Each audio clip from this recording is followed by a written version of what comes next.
आई, मी तुला 1000 वेळा सांगितलं आहे की चिंटूच्या समोर तुझी ती गावंढळ भाषा बोलू नकोस. उद्या त्याचा इंटरनॅशनल स्कूलमध्ये इंटरव्ह्यू आहे. तिथे जाऊन त्याने कसा आहेस, बरा आहेस नव किंवा रामराम म्हटलं ना तर माझं नाक कापलं जाईल.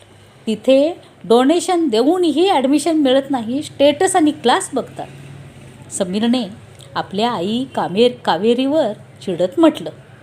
गावाहून आलेल्या कावेरी देवी शुद्ध देशी बोली बोलत होत्या.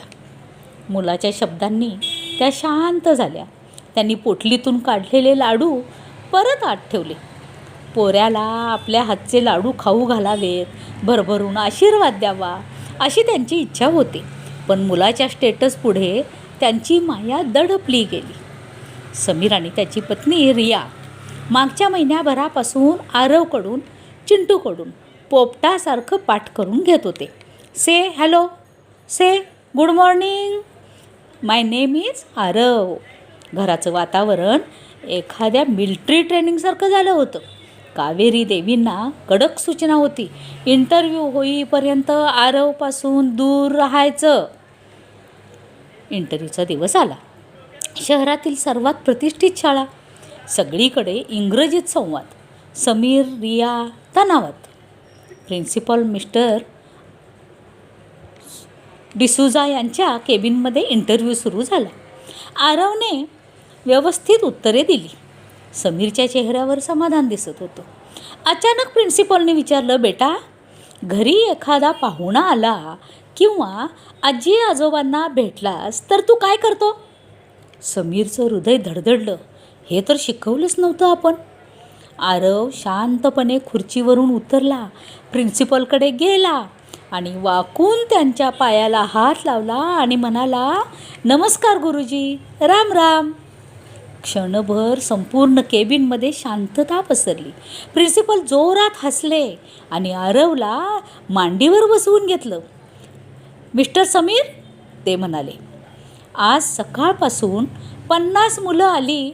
सगळे रोबोटसारखे हाय आणि हॅलो म्हणत होते. पण तुमच्या मुलानं जे केलं ते आपली संस्कृती आहे. हे संस्कार पुस्तकात मिळत नाहीत बरं. आरव आनंदाने म्हणाला, माझी आजी शिकवते. ती म्हणते, विद्या विनय देते आणि सर्वात मोठं शिक्षण म्हणजे नम्रता.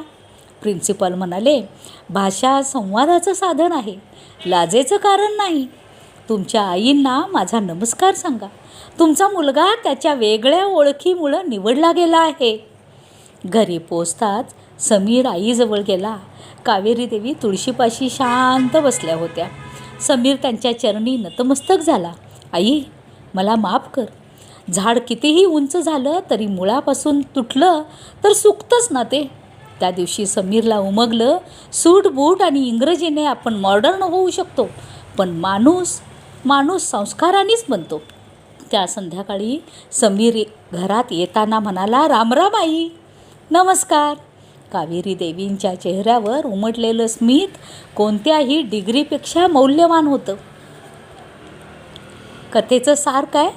आधुनिक होणं चुकीचं नाही, पण आपल्या मुलांना, भाषेला आणि वडीलधाऱ्यांना विसरणं ही सर्वात मोठी चूक आहे.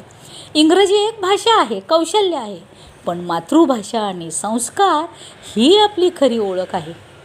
आता तुमच्यासाठी प्रश्न. आजची पिढी इंग्रजीच्या मागे लागून आपल्या संस्कारापासून दूर जात आहे असं तुम्हाला वाटतं का?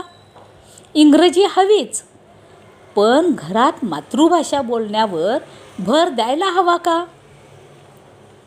ही कथा मनाला स्पर्शून गेली असेल तर शेअर करा.